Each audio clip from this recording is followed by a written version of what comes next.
But this bill, critics have accused the government of favouring criminals over victims. So let's talk now to David Greenwood, who's a child abuse lawyer at Sweetalskies. Sorry, I really made a mess of that. Sweetalskies. Not easy.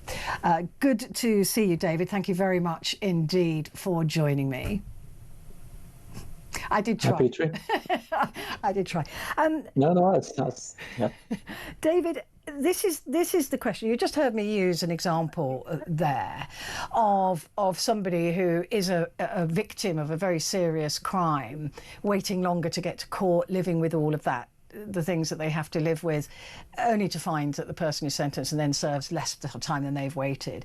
It doesn't seem right to me that the entire prison and justice system should be weighted on what kind of spaces we've got left. I totally agree with you. When I was reading through the legislation, or the explanation to the legislation given out by the government, they were, and I wish this government would stop doing it. They're 15 months into their government, but they're still blaming the other party for leaving them in a mess. And I'm not sure it was such a mess. I mean, the prison places in this country have been almost maxed out for 30 years anyway. So I don't know whether the situation that we're in now is any different to what it was in the 90s. There were, I was in and around prisons at that time in the 90s, and they were very busy back then. Anyway, I digress. You're right. The decision making based on the number of prison places is just the wrong way to look at it. We should be deciding on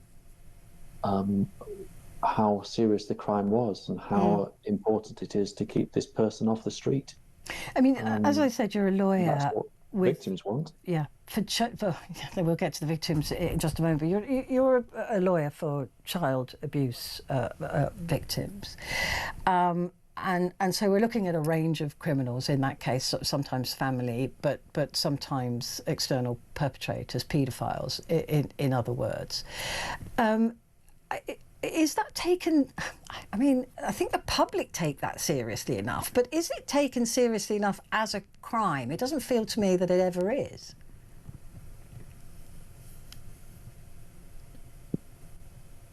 Well, you know what, since the Jimmy Savile affair, the police and Crown Prosecution Service have certainly taken these types of cases a lot more seriously, and they're willing to prosecute cases of this nature more readily than they were. I'd spent 20 years banging my head against a wall trying to persuade police to take on these cases, and since Jimmy Savile and all that came along, more police forces around the country are willing to put resources into actually investigating cases that come along. That doesn't mean to say that all the cases in the past were properly investigated, and I think this government, to their credit, is going back through some of those old cases and looking at them again. There's a lot more to be done there. There's a lot of perpetrators out there that have escaped justice that need to be behind bars. But yeah, there's a lot being done. I'm not going to criticise the government for that, because they are stepping up and making sure that they are putting initiatives in place to at least look back on old cases. There's still an issue, though, isn't there? Sorry, there's still an issue, isn't there, though, with convicted paedophiles retaining parental rights. For the judge, I read some cases where the judges said, well, they didn't rape their own daughter, so they can still have parental connections with that daughter, and the mothers are saying, no, I don't want a paedophile anywhere near my kid. This is something that doesn't. This is what I mean by it not really being properly understood or taken seriously enough. Right. So I've worked with a woman called Samantha Woodhouse, who has been a victim of exploitation in Rotherham, and she herself has campaigned on this issue for a number of years now, and it looks like it's coming to fruition. It looks like the government are listening and will make a start on preventing perpetrators from having contact from, or the automatic default position will be that they're not entitled to have contact with their children if they've been in prison for sex offences against children, which is only right, if you ask me. I can't even believe that we're even having the conversation that was ever a thing anyway. I mean, I'm gobsmacked. No, I can't believe that judges would allow this type of thing.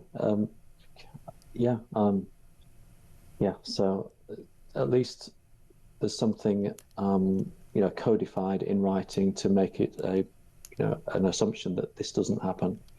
One thing I did want to point out was that the prosecution rates are woefully low still, even with the greater interest by the police and Crown Prosecution Service, and conviction rates are even lower. If you're a rapist, you're likely to get away with it, highly likely to get away with it. Yeah. We need to do something about that. We really need to do something about the rules of evidence, and to make sure that we convict more rapists. It's disgraceful. I couldn't agree with you more. And if systems like this go through where their sentence is determined on whether there's a room for them or not, then it just emboldens that behaviour even more. David, it's good to talk to you. Thank you very much indeed. David Greenwood there, child abuse lawyer at Sweetalski's.